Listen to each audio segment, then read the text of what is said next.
হুজুর ওখান থেকে বিদায় হয়ে গেছে। একটু তাকবীর দেন, নারায়ে তাকবীর, একটু আওয়াজ দেন না, নারায়ে তাকবীর। যারা ভাইজান হুজুর কিবলা, নারায়ে তাকবীর। কথা বুঝতে পেরেছে? হযরতে উসমান হারুনি রাহমাতুল্লাহ আলাইহি হুজুরের দরবার থেকে কথাবার্তা আলোচনা করে ওখান থেকে বেরিয়ে এলেন। বাড়িতে এসে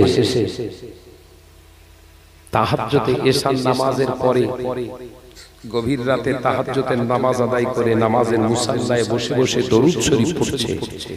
এমন সময় তন্দ্রাচ্ছন্ন ভাব, মানে ঘুম ঘুম অবস্থায় আল্লাহর ওলি হযরত উসমান হারুনি রাহমাতুল্লাহ আলাইহি ঘুমন্ত অবস্থায় একটি ভাবে চলে এলো, তন্দ্রাচ্ছন্ন ভাব। আল্লাহর নবী দোজারের বাদশা হাবিবুল্লাহ নবী জনাবে মুহাম্মদুর রাসূলুল্লাহ সাল্লাল্লাহু আলাইহি ওয়াসাল্লাম হুজুরের দিদার নসিব হয়ে গেল। আল্লাহ নবী স্বপ্ন যোগে জানায়, এ বাবা আমার উসমান হারুনি, ও বাবা উসমান, আমার হাসানের পিছনে নামাজ পড়লে না কেন বাবা?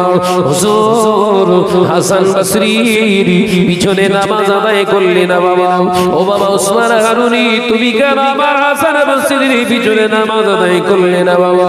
তুমি জানতে, তুমি কি জানো আমার হাসান বসরি হয়তো তোমার মতো তালাফফুজের সঙ্গে কোরআন পড়তে পারে না, কিন্তু জেনে রেখে দাও, শুনে রেখে দাও, আমি রাসূলুল্লাহ জানিয়ে দিলাম, আমার হাসান বসরির পিছনে যদি তুমি মাগরিবের নামাজটা আদায় করতে বাবা, ও বাবা উসমান, আমার আল্লাহ তোমার জীবনের সমস্ত গুনাহকে ওই মাগরিবের জামাতের ওসিলায় মাফ করে দিতে।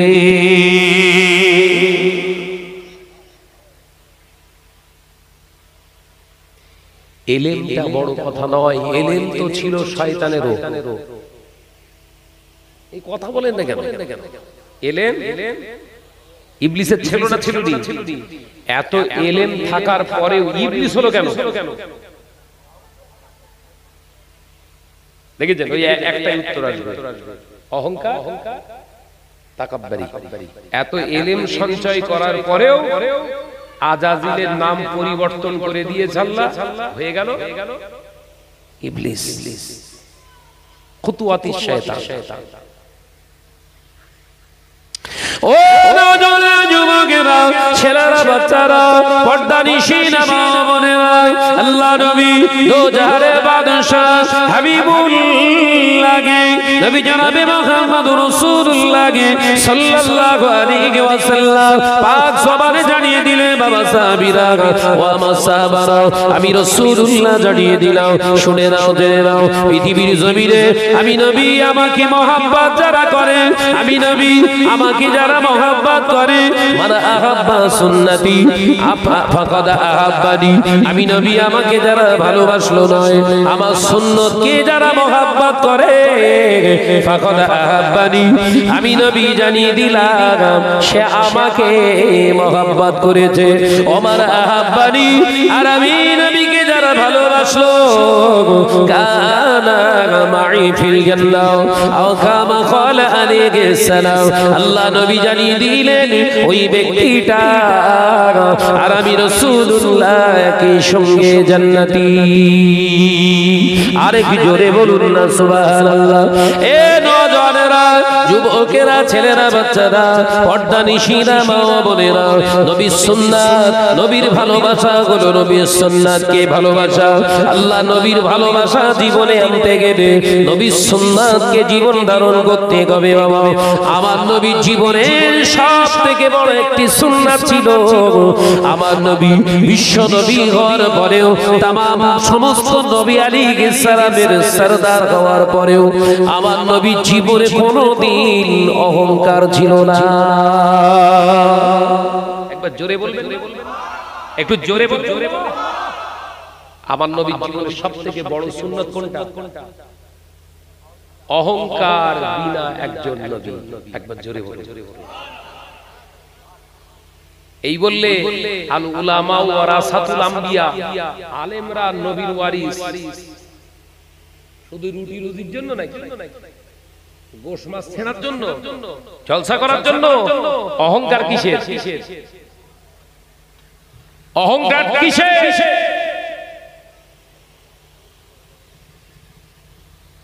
আমি ভাই শাহনাজ এখন বলছি বলে না আমার উপরে যেন বজ্রাঘাত ফেলতে সব মনে করতে যে শাহনাজের যে কোনো ভাবে যদি চুপ করে দেওয়া যায় তাহলে ব্যবসাটা মোটামুটি চালাতে পারবো।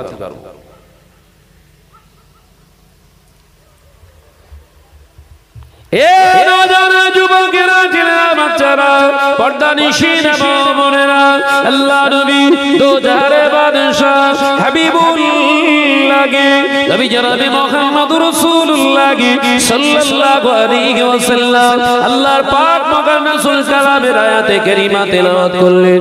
ইয়া আইয়ুহাল্লাযীনা আমানুত্তাকুল্লাহা হাক্কা, হে আমার বিশ্বাসী সম্প্রদায় বান্দারা, আমার ঈমান আননেওয়ালারা, ঈমানদারেরা, তোমরা শোনো, আমি আল্লাহ পাক জানিয়ে দিলাম তোমরা যারা ঈমান এনেছো, ঈমান আনার পরে প্রথম আমল আমি আল্লাহ তোমাদের জানিয়ে দিলাম ইত্তাকুল্লাহ, আমি আল্লাহ, আমাকে তোরা ভয় কর। জোরে বলুন সুবহানাল্লাহ, আর একটু জোরে বলুন না সুবহানাল্লাহ। আল্লাহ নামাজের কথা বলেন না, রোজার কথা বলেন না, হজের কথা বলেন না, যাকাতের কথা বলেন না, মসজিদ নির্মাণের কথা বলেন না, মাদ্রাসা তৈরি করার কথা বলেন না। আল্লাহ ঈমানদারদেরকে জানালে তোরা যারা আমি আল্লাহকে এক বলে মেনে নিয়েছি, আমানতু বিল্লাহি ওয়া মালাইকাতিহি ওয়া কুতুবিহি ওয়া রুসুলিহি, আমি আল্লাহ আমাকে তোরা যখন ভয় করি, আমি আল্লাহ আমাকে এক বলে যখন তোরা মেনে নিয়েছি, আমি আল্লাহ তোদেরকে জানাচ্ছি সে আমার বান্দা, আমি আল্লাহ তোদেরকে জানিয়ে দিলাম প্রথম আমল তোর ভিতরে ওই আমলটার নাম হলো আমি আল্লাহ, আমাকে ভয় কর। জোরে বলুন, আর কি জোরে বলুন না সুবহানাল্লাহ। আমি আল্লাহ জানিয়ে দিলাম হাক্কা তুকাতিহি, হাক্কা তুকাতিহি, ভয়টা করার মতো কর, ভয় শুধু করলে হবে না, করার মতো কর, ভয়টা করার মতো কর। কেন ভয়টা করার মতো কর? আমি আল্লাহ তোদেরকে বলছি শোন, তোরা যদি আমাকে ভয় করার মতো ভয় করিস, তোদের জীবনে অহংকার আসবে না।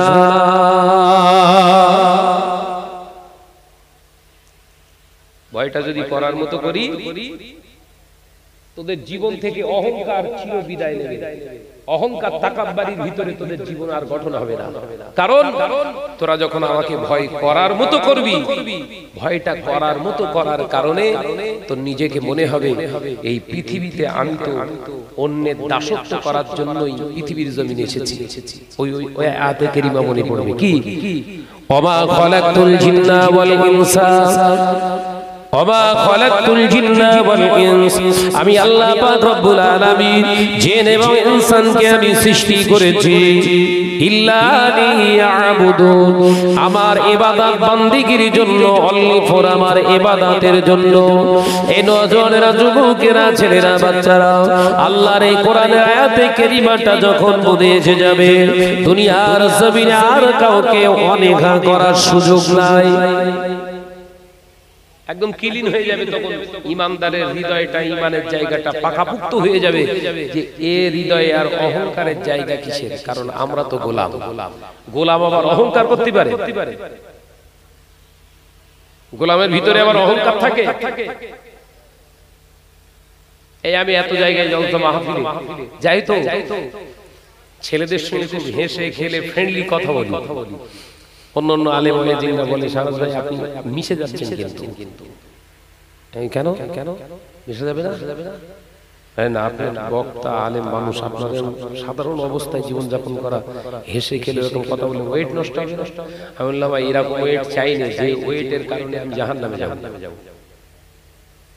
বিশ্বনবী আমার হাবিবুল্লাহ, আল্লাহর দোস্ত হয়েও সাহাবায়ে কিরামদের সঙ্গে এক পাত্রে খাওয়া দাওয়া করেছে।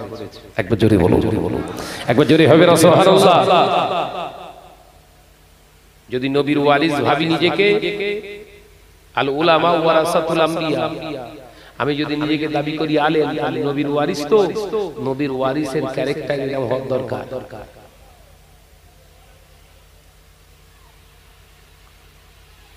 ও নওজোয়ান যুবক বাচ্চারা, পর্দা নিশিরা মা বোনেরা, আলোচনা বুঝো।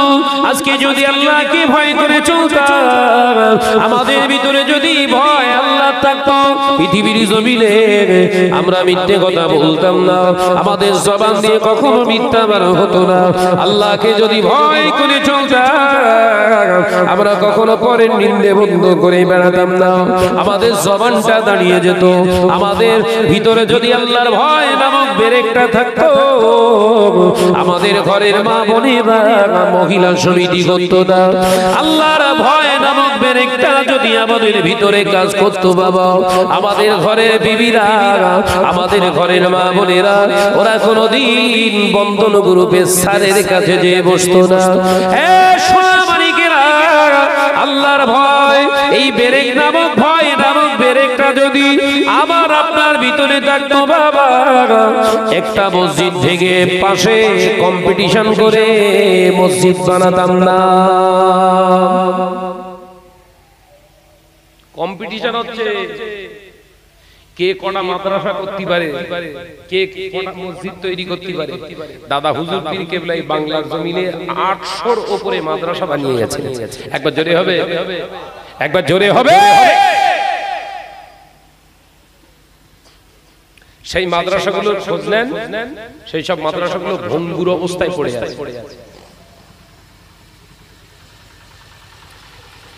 সেই মক্তবগুলোর খোঁজ নেন, ভঙ্গুর দশা অবস্থায় পড়ে আছে, চলছে টিমটাম করে চলছে। কারণ আগে ভালো চলতো। আজ থেকে 25 বছর আগে, 20 বছর আগে, 15 বছর আগে ওই মাদ্রাসাগুলো ফুল ফর্মে চলতো। এখন আর চলতে চাইছে না, এখন আর চলতে চাইছে না।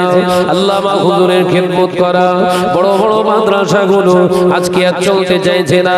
কারণ মানুষ পৃথিবীর জমিনে গাছ ছাড়া হুনমানের উৎপাদ বেশি।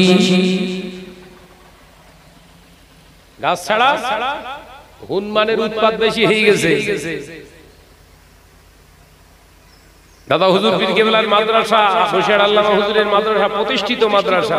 তাহলে সেলসেলার খেদমত যদি করার ইচ্ছা থাকতো ওই মাদ্রাসায় সহযোগিতা করতাম। কথা বলছেন না কেন?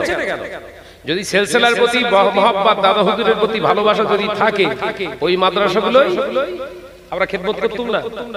কিন্তু না, ও যা আছে থাকি যায়। আমি শাহনাজের নামে একটা মাদ্রাসা চালাই। কেন? এলাকার মানুষজন বলে শাহনাজ ভাইয়ের মাদ্রাসা। আর এই দাদা হুজুরের মাদ্রাসায় দিলে তো আমার নাম হবে না। দেখেছেন গেমটা কোথায় চলছে? গেমটা কোথায় মারামারি চলছে বুঝতে পেরেছেন? আমাকে প্রশ্ন করা হয় যে আপনি এরকম বলেন, আপনি মাদ্রাসাটা করিয়ে দেখান। দেখানোর কিছু নেই, কিচ্ছু দেখানোর নেই। খোঁজলাম শাহনাজের এলাকায় বা শাহনাজ যেখান থেকে পড়াশোনা করেছে সেই সব মাদ্রাসায় শাহনাজের জাতাত আছে বা লেনদেন আছে কিনা দেখানোর কিছু নেই। আমরা হাইলাইট করবো না। খোঁজলাও দাদা হুজুরের প্রতিষ্ঠানগুলো, আল্লামা হুজুরের প্রতিষ্ঠানগুলো, শাহনাজের সেখানে সোহবত চলছে, যাতায়াত চলছে কিনা অতটুকুই জেনে নিলেই হবে। আমরা দেখাতে আসি। ওই 4টে মাদ্রাসা খুলে নাম করবো 80টা। 4টে মাদ্রাসা খুলে বলবো 80টা। আর যত জায়গায় মাদ্রাসা খুলেছে সব তার পাশে সব দাদা হুজুর কিংবা আল্লামা হুজুরের বড় বড় প্রতিষ্ঠান। কথা ঠিক না? ওর পাশে খুলেছে কারণ ওই মাদ্রাসা যেন ডাউন হয়ে যায়। আমি গত পরশু হায়দ্রাবাদে ছিলাম জলসায়। তার আগের দিন একটা জলসা ছিল আমার বাড়ির পাশে, একটা গ্রামের পর। তা সেখানে গিয়ে মাদ্রাসা কর্তৃপক্ষ আমার কাছে এসে বলছে, ভাইজান জানেন নতুন একটা মাদ্রাসা হচ্ছে। এই মাদ্রাসা তৈরি করার কারণে আমাদের এই মাদ্রাসা চেয়েছিল যে আমাদের অন্তর্ভুক্ত করে দাও। আমরা দেইনি বলে গ্রামের মানুষকে ওয়াজ করতে এসে বলে গেছে ওটা চাঁদা দিস না। অথচ সেই মাদ্রাসার প্রতিষ্ঠাতা কে জানেন? পীর আল্লামা শাহ সুফি কালিমুল্লাহ সিদ্দিক রাহমাতুল্লাহ আলাইহি। কে তিনি? আশিক রাসূল সুলতানুর ওয়াইজিন ছোট হুজুর পীর কেবলা রাহমাতুল্লাহ আলাইহির কোলে আল্লাহ। দেখেছেন কি বলেছে? হাতে মারিস নে, হাতে মেরে দে। এটা কোন সুস্থ মস্তিষ্ক একজন নেক ব্যক্তি চরিত্র হতে পারে? এই কথা বলছেন না কেন? আমি যখন বলতে লাগি একদম খুঁটে খুঁটে বলবো ভাই, খুঁটে খুঁটে বলবো। আমি শাহনাজ যখন আমি বলি যে দাদা হুজুর পীর কেবলা সিলসিলার খাদেম, তখন আমার জীবনের অন্তিম মুহূর্ত পর্যন্ত ওর উপরই ইস্তেকামাতের করে থাকবে, দৃঢ়তার সঙ্গে খেদমত করব, তো একদম মৌতের আগ পর্যন্ত চলবে, নিজস্ব কোনো খেদমত নয়। এরকম রিপোর্ট বহু জায়গা থেকে এসেছে। কিছুদিন আগে বসিরহাট আমিনিয়া মাদ্রাসা নাম শুনেছেন? কার প্রতিষ্ঠিত? আল্লামা হুজুরের। ওই কমিটির সঙ্গে আমি বসেছিলাম, বেশি দিন হয়নি, দিন হয়তো 20 এর ভিতরেই হবে, দিন 20। আপনার মাদ্রাসার কমিটি ভাইরা যেভাবে আমরা এক জায়গায় বসে আলোচনা করতে করতে সেসব কথা বলছে, আমি কেঁদে ফেলেছি।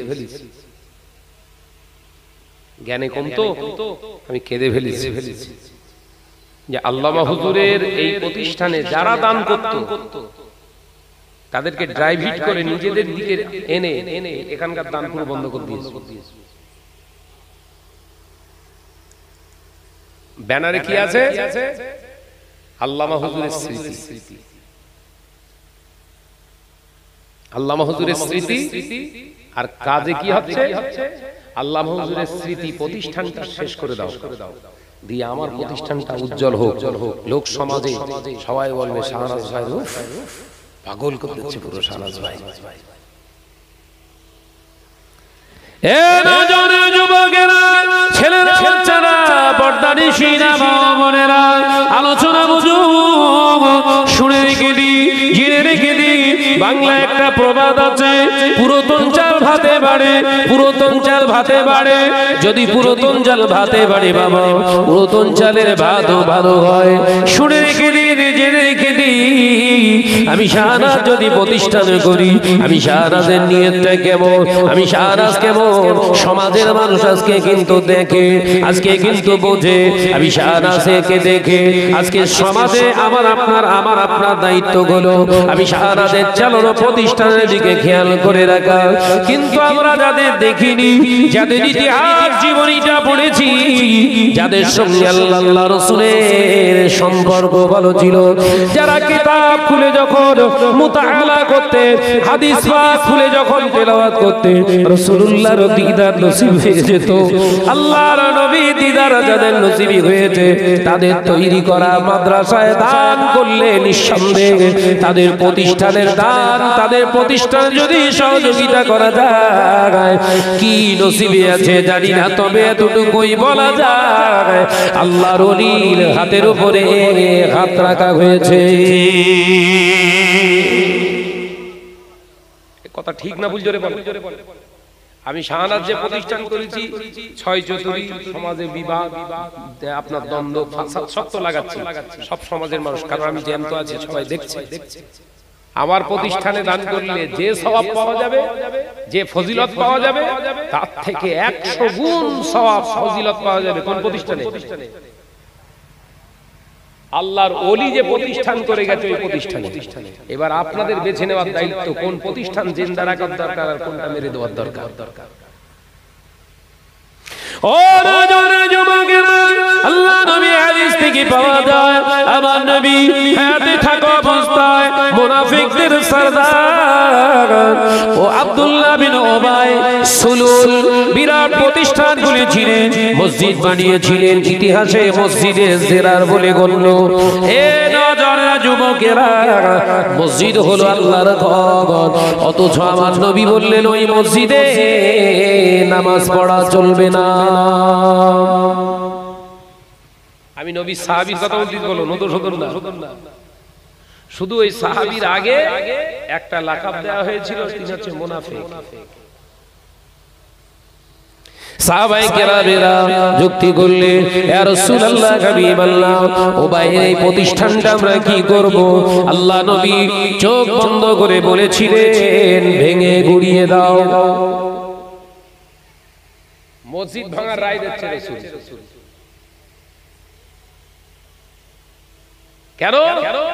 প্রতিহিংসা পরায়ণ নীতির অবস্থান করে যে মসজিদটা গঠন হয়েছে হিংসা করে, ওই মসজিদে নামাজ পড়া শরিয়াতে মুসলমানদের জন্য জায়েজ নেই। ওটা হচ্ছে মসজিদের জেরা, ওটা ভেঙে ফেলো।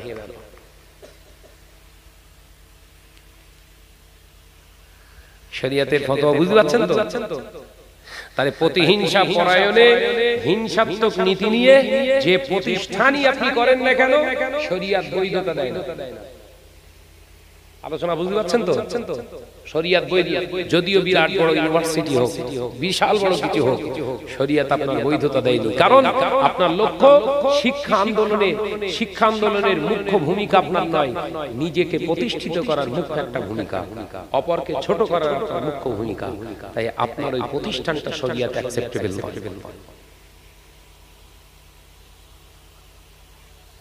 ও নজরেরা, যুবকেরা, ছেলেরা, বাচ্চারা, পর্দানিশীরা, মা বোনেরা, ওই জন্য আল্লাহ পাক প্রথমে জানিয়ে দিলেন, তোমরা যারা ঈমান এনেছো, ঈমান যারা তোমরা এনেছো, আমি আল্লাহ পাক তোমাদের জানিয়ে দিলাম, আমি আল্লাহ পাক তোমাদের জানিয়ে দিলাম, আমাকে তোমরা ভয় করো। শুধু ভয় করো বলে রয়ে গেলেন না, আমি আল্লাহ তোমাদের জানিয়ে দিলাম, হাক্কাত তুকাতিহি, ভয়টা করার মতো করো। ভয়টা করার মতো করলে তোমাদের দ্বারা এই সমস্ত অন্যায় কাজগুলো আর হবে না। এ নওজওয়ানেরা, যুবকেরা, হাক্কাত তুকাতিহি ওয়ালা তামুতুন্না, আমার আল্লাহ বললেন ততক্ষণ পর্যন্ত মরিস না, ততদিন পর্যন্ত মরবি না, ইল্লা ওয়া আনতুম মুসলিমুন, মুসলমান না হওয়া পর্যন্ত, যতদিন পর্যন্ত মরিস না, যতদিন না মুমিন হোস, প্রকৃত মুত্তাকি না হোস। এ নওজওয়ানেরা, যুবকেরা, আল্লাহ আয়াতে কারিমা দ্বারা ইঙ্গিত দিলে, ঈমান আনলে শুধু হবে না, রোজা রাখলে শুধু হবে না, মাওলানা হলে শুধু হবে না, কানে হাত দিয়ে ওয়াজ করে জাতিকে শুধু উপদেশ দিলে হবে না, আল্লাহকে ভয় করে চলতে হবে, আল্লাহকে ভয় করার মতো করে চলতে হবে মওতের আগ পর্যন্ত। এই ভয়টা যদি থাকে, তবে আবার মৃত্যুটা ঈমানের সঙ্গে নসিবে হবে।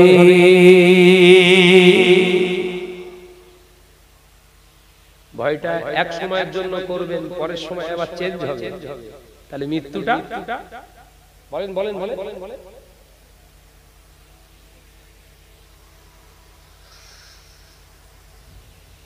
আল্লাহ ভয় করেছিলেন। ও মুসলমান ভাই বাবাজিরা, চাঁদপুরের মুসলমানেরা আল্লাহকে ভয় করেছিলেন কারা?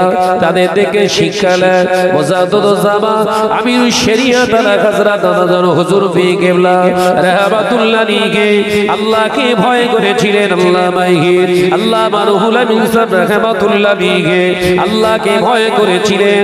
আল্লামা মুইজউদ্দিন হামিদি রাহমাতুল্লাহ আলাইহি ভয় করেছিলেন। শাহ সুফি আল্লামা আব্দুল হযরতে আব্দুল আজিজ সাহেব কনকপুর রাহমাতুল্লাহ আলাইহি ভয় করেছিলেন। শাহ সুফি হযরতে বাবা আব্বাস আলী গোরাচাঁদ রাহমাতুল্লাহ আলাইহি ভয় করেছিলেন। আপনাদের ভাঙনের জমিনে শুয়ে আছে শাহ সুফি হযরতে আসগর আলী সাহেব রাহমাতুল্লাহ আলাইহি আপনাদের ভয় করেছিলেন। আল্লাহকে ভয় করার মতো ভয় করেছিলেন। আপনাদের এই এমনি করে ভাঙনের জমিনে শুয়ে আছে শাহ সুফি আব্দুল জলিল সাহেব রাহমাতুল্লাহ আলাইহি। এই মানুষগুলোর চেহারাগুলো দেখলে সহজে আল্লাহর কথা মনে এসে যেত।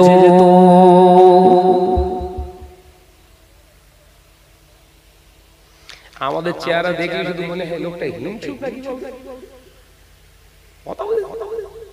কথা বলছেন না কেন? আমাদের চেহারা দেখলে কি মনে হয়?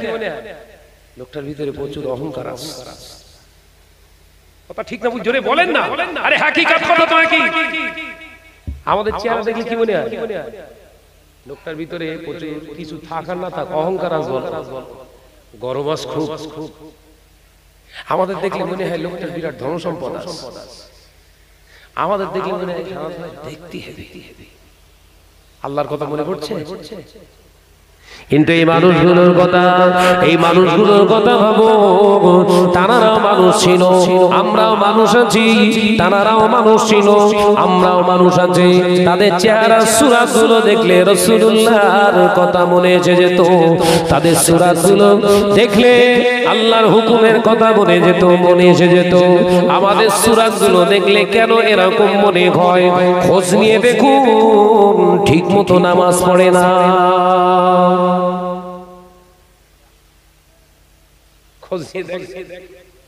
পা পর্যন্ত জুব্বা বলে, জুব্বাও ছাড়বো আর নামাজও পড়বো। আমরা যখন ফুরফুরা শরীফে পড়াশোনা করছি ক্লাসে হাজেলে পড়ি, আমাদের একটা বন্ধু ছিল, নাম বলছি না, সে বেচারা শুনে কষ্ট পাবে। একটা বন্ধু ছিল, সে জীবনে কোনদিন শোয়ার সময় অনলি শুধু টুপি খুলতো,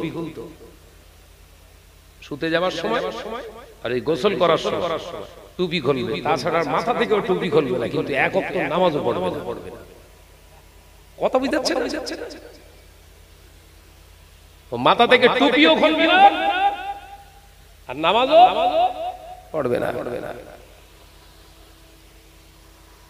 তার সময় সময় তার বলতাম, সিনিয়র হ্যাঁ ভাই, নাম ধরে বলতাম, হ্যাঁ ভাই তুই মাথা থেকে টুপিও খুলবি, নামাজও পড়বি না, হ্যাঁ সব বলিও তুই যাই করিস না, মরবো টুপিলে কিন্তু নামাজ পড়বো না।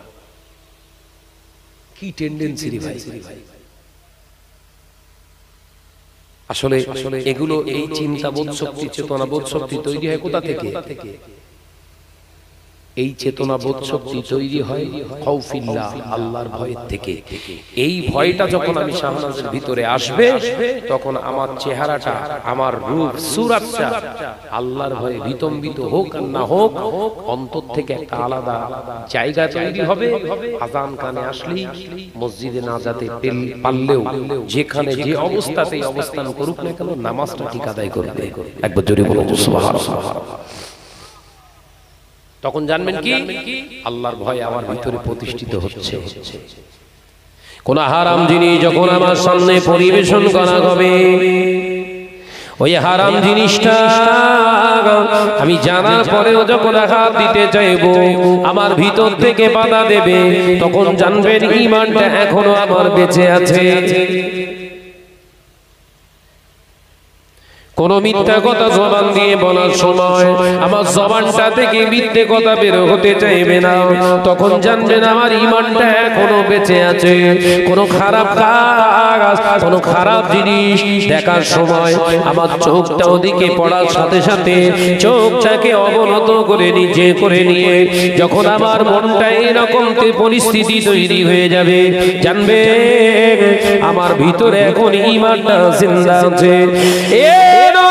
যুবকেরা, ছেলেরা, বাচ্চারা, হারাম জিনিস সামনে যখন আছে ভয় আর লাগে না, তখন মনে রাখবেন ভিতরের ঈমানটা আমার দুর্বল হয়ে গিয়েছে।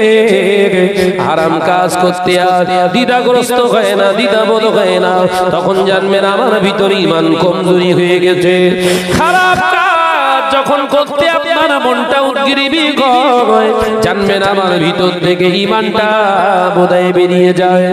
যখন জানবেন হারাম জিনিস দেখা কিংবা খাওয়া কিংবা করার পরে মনে মনে তৃপ্তি হয়, জানবেন আপনার ভিতর থেকে ঈমানটা আলাদা হয়ে গেছে।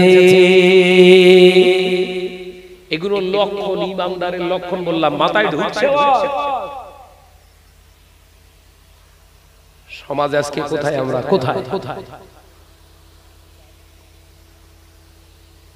সব টেনশনে পড়ে গেছে, কি ওয়াজ হচ্ছে। ওই জন্য আমার ওয়াজের টাইম দিতে হয় 8টা 10টা, একদম ভালো করে বেটে দিয়ে চলে যাবো। কারণ আমার তো এই চিন্তা থাকে না যে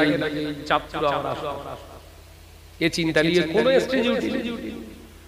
আমি হায়দ্রাবাদে গিয়েছিলাম, তো তার কিছুদিন আগে মিরাটেও গিয়েছিলাম, উত্তরপ্রদেশ। জলসায় গিয়েছি, কমিটির ছেলেদের ভিতরে একটু অশান্তি, মনোমালিন্য এসেছে। তা যারে কেন্দ্র করে মনোমালিন্য এসছে তার কিছু খসলত আমার সামনে বলেছে, আমি যারা বলেছে তাদেরকে উল্টোপাল্টা বলেছি খুব, যে হুজুরকে আমরা বলেছি বিশ্বাস করো, হুজুর আমাদের কি ঝাড় দিচ্ছে, কেন যে ঝাড় দিচ্ছি ওরা জানে না। বলো বিশ্বনবী বলেছে খবরদার তোমরা গীবত করবে না, গীবতকারীর ঠিকানা জাহান্নাম। গীবতকারীর আসল পরিচয় হচ্ছে জেনা করে থেকে খারাপ।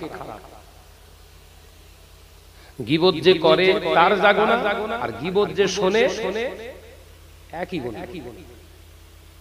আলোচনা বুঝতে পারেন? গীবত যে করে তার যে গুনাহ, আর গীবত যে শুনছে, একজন আপনার কাছে অন্য নিয়ে আলোচনা করছে, সেই ব্যক্তিটা এখন প্রেজেন্ট নেই, গীবত। এটাই গীবত বলা হয়। এই গীবত আল্লাহ রাসূল বলেন আল গীবাতু আশাদ্দু মিনাজ জিনা, গীবতকারী হলো জিনাখোরের থেকে খারাপ।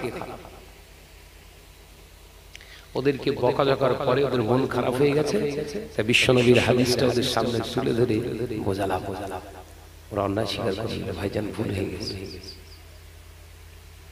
জাত ত্রুটিগুলো নিয়ে কথা আমাকে বলেছে, কথা তোমার কানে এসেছে, ওদেরকে তওবা ইস্তেগফার করতে বললাম, আমি নিজে তওবা পড়ে, আর ওই ব্যক্তিটাই তারপরই এসে হাজির।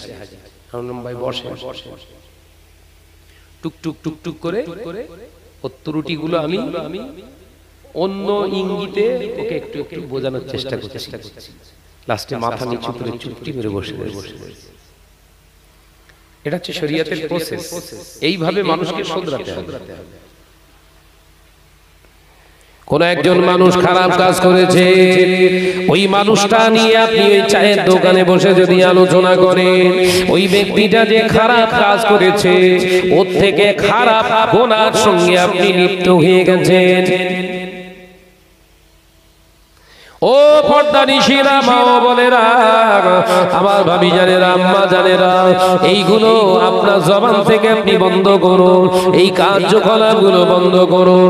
আল্লাহ নবী দো জাহানের বাদশা হাবিবুল্লাহ নবী জনাবে মুহাম্মদুর রাসূলুল্লাহ সাল্লাল্লাহু আলাইহি ওয়াসাল্লাম 63 বছরের জিন্দেগি হুজুর আমার গুজরান করে গেলেন দুনিয়ার জিন্দেগি।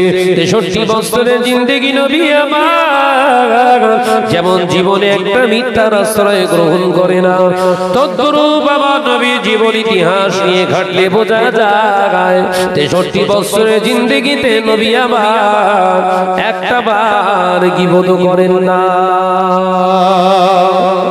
একবার জোরে হবে না? একটু জোরে হবে না? 63 বছরের জিন্দেগিতে একটা গীবত করেন।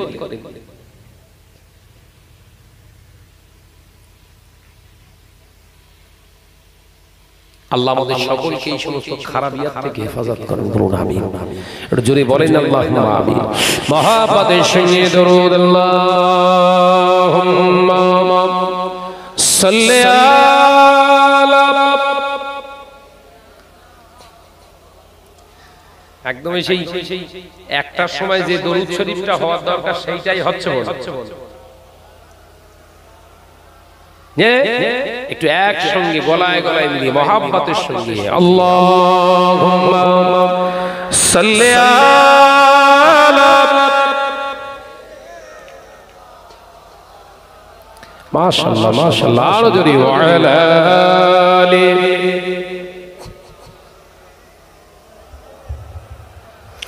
ডেকে লো রাসূলুল্লাহ রোজা পাকের কিনারে, আমি সইতে পারি না বিরহ ব্যথা, ধন্য করো দিদারে। একবার জোরে হবে না? জোরে বলতে পারেন না? ডেকে লো রাসূলুল্লাহ রোজা পাকের কিনারে, আমি সইতে পারি না বিরহ ব্যথা, ধন্য করো দিদারে। আল্লাহুম্মা সাল্লি আলা,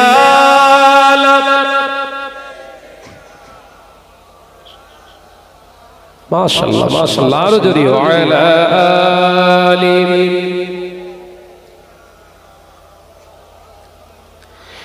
নূরে উজ্জ্বল চেহারা তোমার দেখে মন যে ভরে যায়। একটু জোরে হবে না? একটু জোরে বলতে পারেন না? নূরে উজ্জ্বল চেহারা তোমার দেখে মন যে ভরে যায়। তোমার ওই গুম্বাজে খাজরা দেখে ঈমানও বেড়ে যায়। জোরে হবে না? দেখিল রাসূলুল্লাহ রোজা পাকের কিনারে, আমি সইতে পারি না বিরহ ব্যথা, ধন্য করো দিদারে। আল্লাহুম্মা সাল্লি আলা মাশাআল্লাহ, আরো জোরে হবে ওয়ালা আলি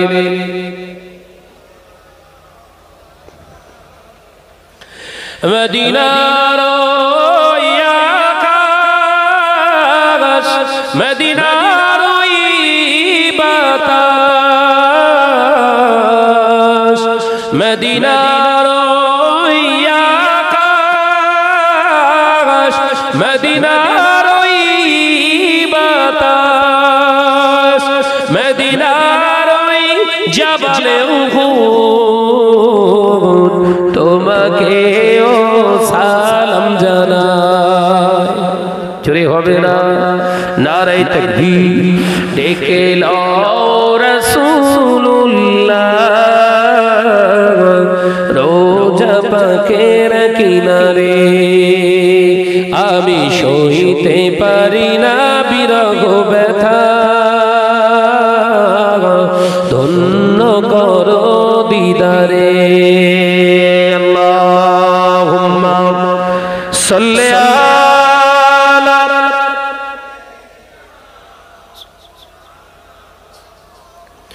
ওয়া আলা আলি।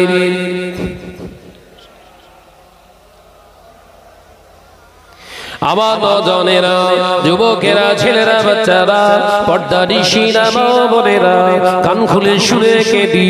আল্লাহ নবী তো জানের বাদশাহ হাবিবুল্লাহকে, নবী জনাবে মুহাম্মদুর রাসূলুল্লাহকে সকলে পড়ে সাল্লাল্লাহু আলাইহি ওয়াসাল্লাম। নবী আমার পাক জবানে জানিয়েছে, বাবা সাহাবীরা, এমন একটা দিন আসবে, সময় আসবে, যেদিন দেখতে পাওয়া যাবে আমার উম্মত বড় বড় আলিশান মসজিদ বানাবে, আলিশান মসজিদ বানাবে। ও আমার সাহাবীরা, আমি রাসূলুল্লাহ জানিয়ে দিলাম, বড় বড় আলিশান নকশাওয়ালা মসজিদ হবে। আমার উম্মতেরা মসজিদ তৈরি করার কম্পিটিশন করবে। ও সাহাবীরা, দাড়িওয়ালা টুপিওয়ালার অভাব হবে না, হাজী সাহেব গাজী সাহেবের অভাব হবে না, মুসল্লির অভাব হবে না। মসজিদগুলো টিপটপ ঝিকঝাক হবে বটে, মসজিদের মুসল্লি হবে, মসজিদে মুসল্লিরা নামাজ আদায় করবে বটে, মুসল্লিদের ভিতরে ঈমান পাওয়া যাবে না।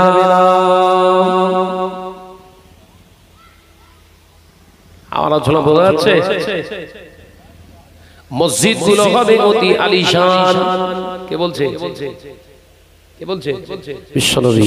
আলিশান বড় বড় নকশাওয়ালা মসজিদ, মসজিদে নামাজ পড়নে ওয়ালা মুসল্লির দাড়ি থাকবে, জুব্বা থাকবে, টুপি থাকবে।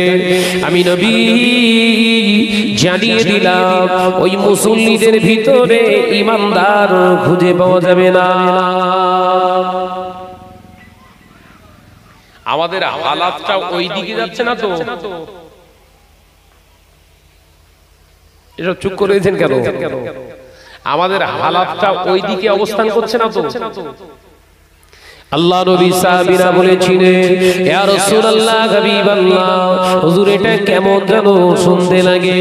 নামাজ থাকবে, রোজা থাকবে, হজ থাকবে, দাড়ি থাকবে, টুপি থাকবে, জুব্বা থাকবে, ঈমান থাকবে না। আল্লাহ নবী বললেন, বাবা সাহাবীরা তাই, ঠিকই তাই, ঠিকই শুনেছো বাবা সাহাবীরা, ঈমান থাকবে না। হুজুর তার কারণ কি? আল্লাহ নবী পাক জবানে জানিয়েছিলেন, অধিকাংশ মুসলমান তখন সুদখোর হয়ে যাবে। কি হয়ে যাবে বলেছে? সুদখোর। সুদখোর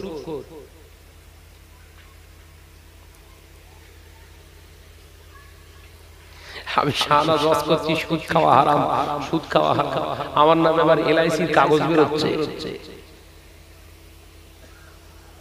কথা বলছে দেখে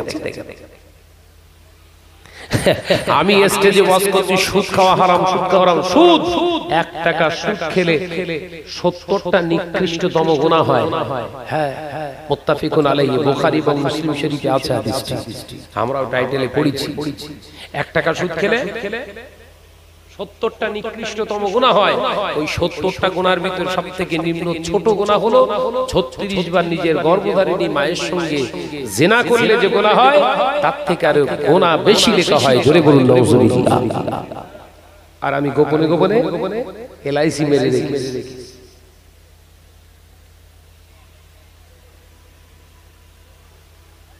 কথা বুঝেন না? ও যুবকেরা, ছেলেরা, বাচ্চারা, পর্দানিশীন মা বোনেরা, আল্লাহ নবী জানেন, ও বাবা সাহাবীরা, সুদ মানুষকে ঈমান থেকে বিচ্ছিন্ন করে দেয়। ঈমানদারে ঈমান তার থেকে আলাদা করে দেয়। সুদ এমনই একটা বস্তু, এমনই একটা খাবার, এমনই একটা নোংরা প্রয়োজন, যেটা খাওয়ার পরে মানুষের অন্তঃকরণ গুলো ঈমানি হালাত থেকে ছিটকে গিয়ে হিংস্রতা, বর্বরতা, প্রতিহিংসা পরাণে তৈরি করে। ও সাহাবীরা, প্রথম নাম্বার আলামত শুনে রেখে দাও, সুদ যে ব্যক্তি খায়, সুদ যে ব্যক্তি খায়, তার কাছে সব থেকে বড় প্রিয় জিনিস হয়ে যাবে সুদ। সে সুদের প্রশংসা করবে। বর্তমান সময়ে ঘরে ঘরে যে খোঁজ নিয়ে দেখুন, আমাদের ঘরের ভাবিরা, আমাদের ঘরের মায়েরা লোনে টাকা নেয়, লোনে টাকা নেয়। ভাবিকে যদি জিজ্ঞাসা করা হয়, এ ভাবি, কাঁচা ঘর ছিল, মাটির ঘর ছিল, হঠাৎ করে ঢালাই দিলি কিভাবে? ঘরটা ভঙ্গুর হয়ে যাচ্ছিল। ভাবি উত্তর দেয়, ঘর কি এমনি হয়েছে? ঘর কি এমনি হয়েছে? ব্যবসা কি এমনি খাড়া করেছি? যদি ওই মহিলা সমিতি কিংবা বন্ধন গ্রুপ থেকে না টাকা নিতাম, আমাদের এরম উন্নতি হতো না। কথা বলছেন না কেন? ওরা এরম বলে না, বলে না। উন্নতির মালিককে আল্লাহ, অত ইজ্জু মান তাশা ওয়া তুযিল্লু মান তাশা। আবার আল্লাহ পাক জানিয়ে দেন, সম্মান দেনে বলা আমি আল্লাহ। সম্মান আমি আল্লাহর পক্ষ থেকে আসে। আমি আল্লাহর পক্ষ থেকে তোর সম্মানটা ছিনিয়ে নিই। তবে তোর কার্যকলাপ যদি ভালো হয়, আমি আল্লাহ তোকে সম্মানে সম্মানিত করি। তোর কার্যকলাপ যদি শেষ হয়ে যায়, আমি আল্লাহ তোর কাজের ওসিলায় তোকে অপমানিত করি। যুবকেরা, ছেলেরা, বাচ্চারা অপমানিত হচ্ছে কিভাবে দেখে? একটা ভাবিকে যখন বন্ধন গ্রুপের লোনের টাকা আনতে বলা হয়, ওই ভাবি বেগানা পুরুষের সঙ্গে ঘন্টার পর ঘন্টা, মাসের কি মাস, মাসের কি মাস বসে আলোচনা করে, চেনা পরিচিত হয়। ওই ভাবির প্রতি ওই ষাঁড়ের একটা মহাব্বতের জায়গা তৈরি হয়ে গেছে বাবা। এখনো স্বামীর সঙ্গে ওই ষাঁড়ের প্রশংসাও করতে কিন্তু ভাবি আর পিছু পা হয় না। কথা বলছেন না কেন?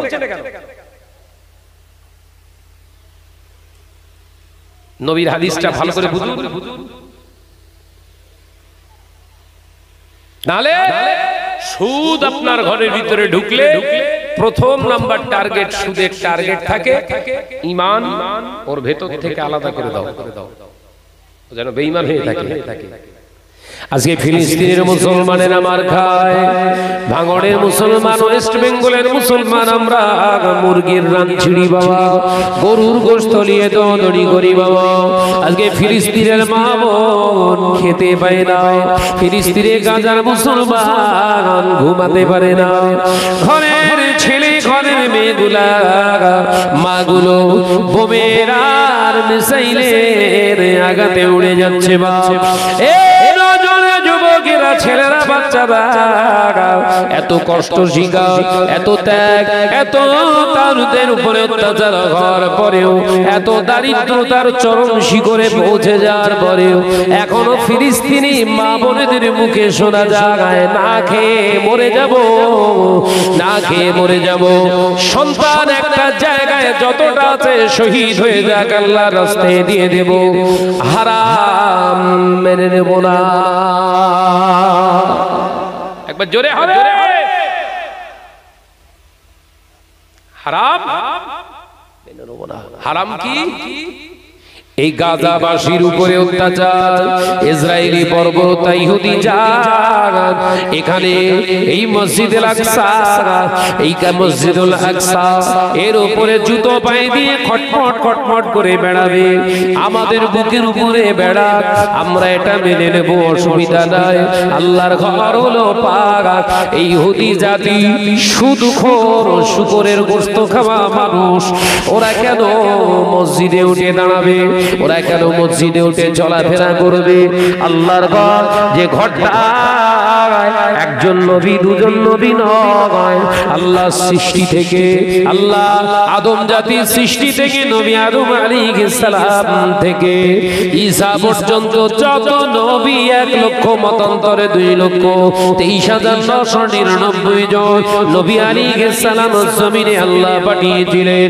সব নবীকে আল্লাহ বাইতুল মুকাদ্দাসে এক জায়গায় করে হাবিবকে ইমাম বানিয়ে দিয়ে আল্লাহ নামাজ আদায় করিয়েছিলেন। সেই মসজিদের উপরে এরকম অত্যাচার করবে, ছেলে চায় না, মেয়ে চায় না, স্বামীও চায় না, প্রয়োজনে আমি জান দিয়ে দিতে রাজি, আল্লাহর ঘরে হারামদের উঠতে দেব না। ঈমান।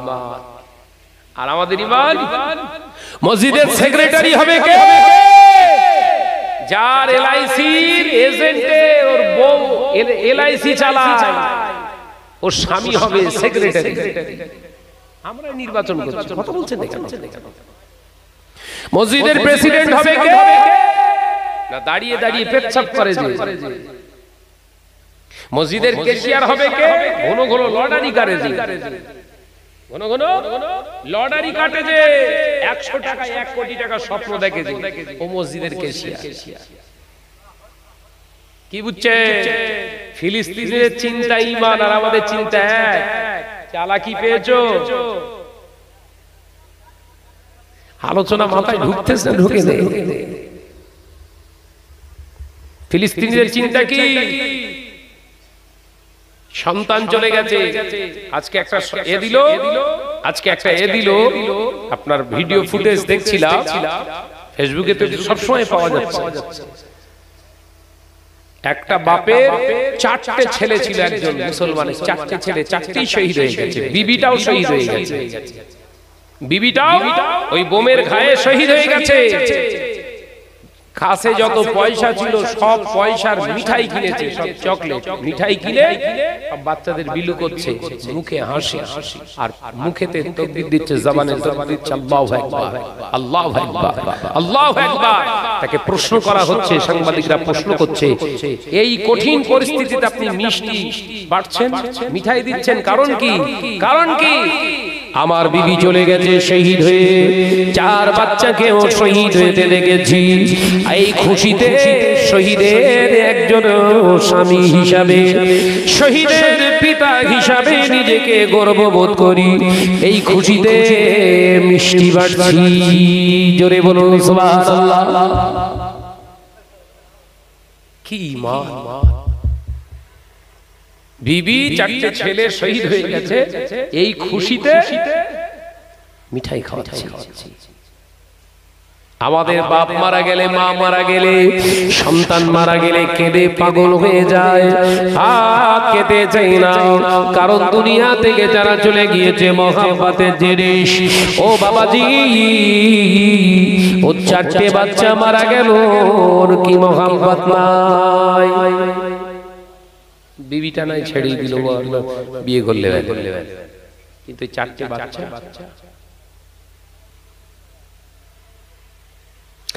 ও মা জানেরা, যুবকেরা, ছেলেরা, বাচ্চারা, আসলে তা নয়। ওর ঈমান আছে নবীর উপরে, ওর ঈমান আছে আল্লাহর উপরে। আল্লাহ নবী দো জাহানের বাদশাহ হাবিবুল্লাহ নবী জনাবে মুহাম্মদুর রাসূলুল্লাহ সাল্লাল্লাহু আলাইহি ওয়াসাল্লাম পাঁচ জবানে জানিয়ে দিলে, শহীদ যারা দুনিয়া থেকে হয়ে যায়, যারা আল্লাহর রাস্তায় জিহাদে শহীদ হয়ে যায়, আল্লাহ দ্বীনকে কায়েম করার জন্য শহীদ হয়ে যায়, ময়দানের মাঝে আল্লাহ তাআলা ওই শহীদদের আল্লাহ হুকুম করবে, ওরে আমার শাহাদা বান্দারে, যা যা যা, আমি আল্লাহ পারমিশন দিলাম, তোরা আপনজনদেরকে জাহান্নাম থেকে পার করে আমার রহমতের জান্নাতে নিয়ে হাজির কর। জোরে বলুন সুবহানাল্লাহ। যাও, হ্যাঁ আমার শাহাদা বান্দা, আমার জন্য জীবন দিয়েছো, আমার মসজিদের জন্য জীবন দিয়েছো, যাও, তোমাকে আমি আল্লাহকে হুকুম দিয়ে দিলাম, ফুল পারমিশন দিলাম, তোমার মহব্বতের রক্তের যারা মানুষ, বংশের যারা মানুষ জাহান্নামে আছে তাদেরকে বের করে জান্নাতে নিয়ে যাও, আমি আল্লাহকে তোমার বাধা দেব না। একবার জোরে বলুন না। মিষ্টি তো এমনিই বাড়বে, মিষ্টি তো সে এমনিই বাড়বে। কাল কিয়ামতের দিনে আল্লাহ তদ্রুপ আমাকে আপনাকে প্রশ্ন করবে, এই শাহনাজ, এই মৌমনি সাহেব বল, তোর বিবি নামাজ আদায় করতো না কেন কষিসনি? তোর বিবি পর্দা করতো না কেন বকিসনি? তোর বিবি তোর টাকায় খেয়েছে, তোর গদিতে শুয়েছে, তোর ঘরেতে রঙ্গবারের শাড়ি কাপড় পরেছে, নামাজ আদায় করতো না, পর্দা আদায় করতো না, আমি আল্লাহ তো ধন সম্পদের অভাব দিইনি, তারপরেও বিবি কেন বেহায়া ছিল বল? ওটা যদি কৈফিয়ত আল্লাহ পাক খুশি হয়ে জান্নাতে যাওয়ার যদি অনুমতি দেয়, শাহাদা দেয়, তা মৌলী সাহেব যারা বিবি দিয়ে, আমরা যারা পুরুষে বিবিদের নিয়ে চালনা করছি, সংসার করছি, এই কৈফিয়ত দিতে হবে না? কথা বলছেন না কেন? কৈফিয়ত দেয়া লাগবে না? লাগবে না। এই শাহনাজ, তোর বিবি মহিলা সমিতির মেম্বারের পাশে, বন্ধন গ্রুপের ছাড়ের পাশে বসে বসে মিটিং করতো, কি করছিলিস? নিষেধ করিসনি কেন? এই কৈফিয়তটা দেওয়ার দরকার আছে না নাই? বলেন বলেন। জায়গায় ঘা পড়তেছ না, আর হবার নেই, শেষ করে দেবো।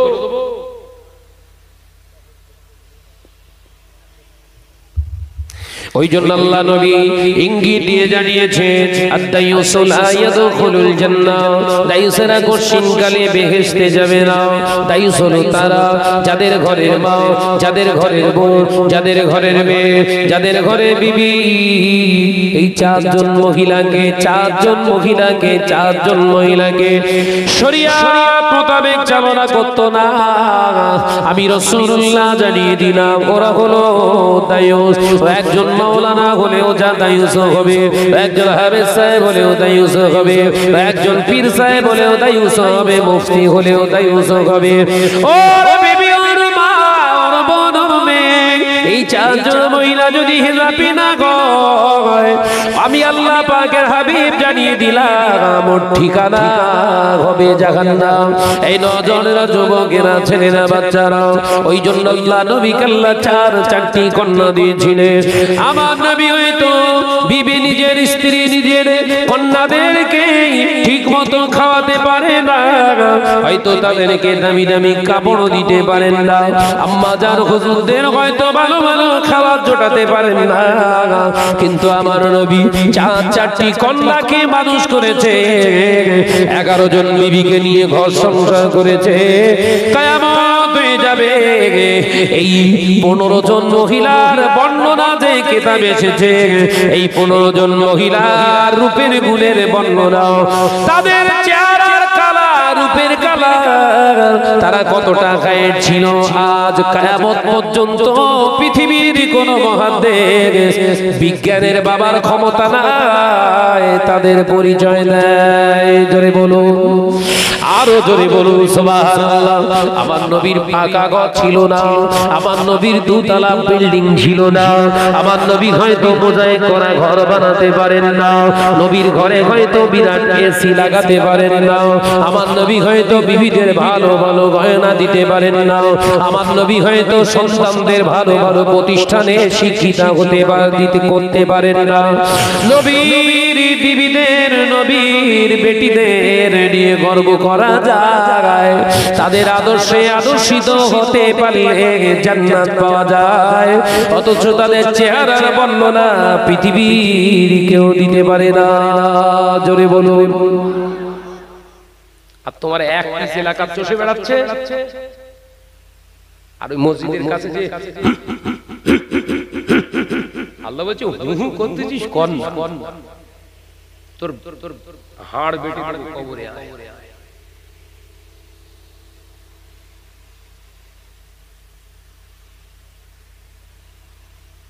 পরে রাস্তা দিয়ে গেলে পরকে শাসাতে পারে, তোর বিবি এরকম বিহায়াপনা করে, আর তোর বিবি নামাজ পড়ে না, ও আদুবির কাজ করছে।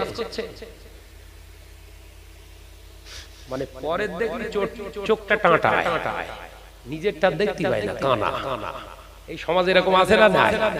কথা বলছে না? বিবি সামনে যখন ভাত বেড়ে দেয়, খানা বেড়ে দেয়, বিবিকে কি কোনোদিন জিজ্ঞাসা করেছো বান্দা, বিবি তুমি কি নামাজ আদায় করলে?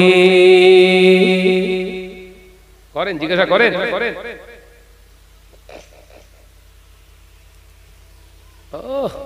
একদম সজনের ডাঁটা দিয়ে শিঙি মাছের ঝোল রান্না হয়েছে, প্রশংসা করতেছ কি জানো? কচির মা আজকে রান্নাটা বিরাট সুন্দর টেস্টি, ও তো ফুলে পুরো বেলুন। আমি আজকে আমার প্রশংসা করছি মানে কোন খবর আছে? ও তো পুরো ফুলে বেলুন হয়ে গেছে।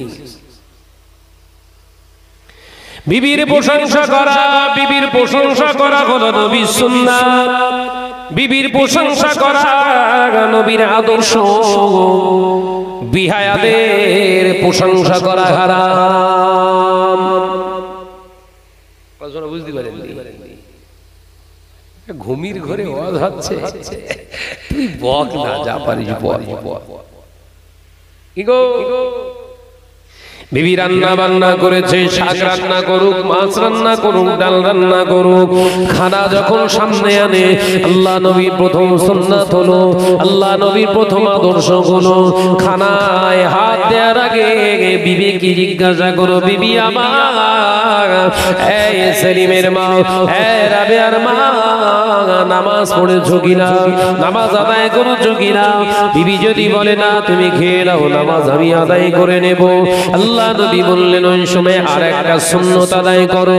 ওই কথা শুনে মুচকি একবার হাসো, তাবাসসুম তাবাসসুম, মুচকি একবার হেসে ফেলো, হেসে হেসে কথা বলতে শুরু করো, আমার বিবি আমি ভাত একটু পরে খাবো, যাও আগে যে নামাজটা আদায় করে এসো, একসঙ্গে বসে খানা খাবো। আল্লাহ নবী বললেন এই কথা শুনে যদি বিবি যে নামাজ আদায় করে নেয়, আমার আল্লাহ স্বামী স্ত্রীর প্রতি খুশি হয়ে গিয়ে ওদের পূর্বের জীবনের গুনাহ আল্লাহর সাথে সাথে মাফ করে দেয়। একবার জোরে বলবেন না? খুঁজলেন এই খোঁজলেন, স্যার কিছু বলছিল?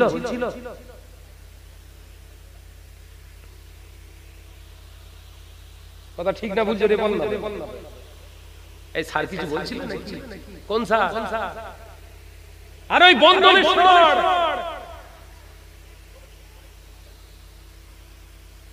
এক সপ্তাহ মিস গেছে, কিছু বলছিল না?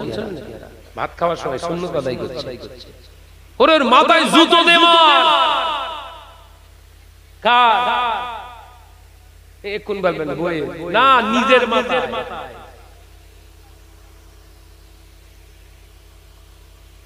শাহবাজ ভাই খুব উল্টো পাল্টা বলে, এমনি বলি না, ভেতরে জলে, ওই জন্য বলি।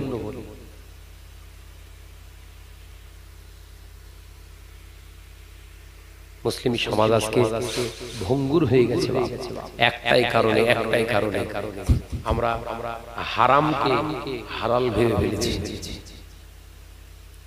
একটাই কারণ, কি কারণ বললাম বাপ? হারামকে হালাল করে ফেলেছি। হালাল আমাদের কাছে হারামের মতো হয়ে গেছে। হারামকে হালাল ভেবে ফেলেছি। যদি হারামকে হালাল না ভাবতাম, আমার বিয়ে করা বউ অন্য পুরুষের সঙ্গে মিটিং করে, কথা বুঝতে পারছেন না নাকি? হালাল ভেবেছি বলি তো ওটাকে পাঠিয়েছি। প্রায় রিপোর্ট আসে, ভাইজান অমুক জায়গায় সে সার অমুকের বললে পালিয়ে, ও তো পালিয়ে যাওয়ার জন্যই তো পার্টি এসতো, ও কথা শোনাতে হবে না। বিবি সব আপনার মানে, বিবি সব কথা মানে। হারামের আশা করলে বিবির সঙ্গে কোনো অ্যাডজাস্ট করবেন না, কোনো কম্পেয়ার করবেন না। বিবি যখন হারামের দাবি করবে কখনো মেনে নেবেন না। এতে বিনিময়ে যদি আপনারা থানা পুলিশ হয়, থানা পুলিশটা মেনে নেন, পার্টির জন্য যদি দুনিয়ায় গুলি খেতে পারেন বুক চিতিয়ে, নেতার জন্য যদি গুলি বোমা বার করতে পারো, আবার আল্লাহর জন্য কেন পারবে না? নবীর জন্য কেন পারবে না? নবী আগে না নেতা আগে? নবী আগে না নেতা আগে? আল্লাহ আগে না নেতা আগে? যদি এই স্যাটিসফাই জায়গাটা যদি না বুঝে নিতে পারো, তোমার জীবনে নাজাত নাই। কোনটা আগে? এই নেতা আগে না নবী আগে? কথা জোরে বলে। আমি ওয়াজ করব না, আমি শেষ করে দিচ্ছি। আয় দোয়া করব।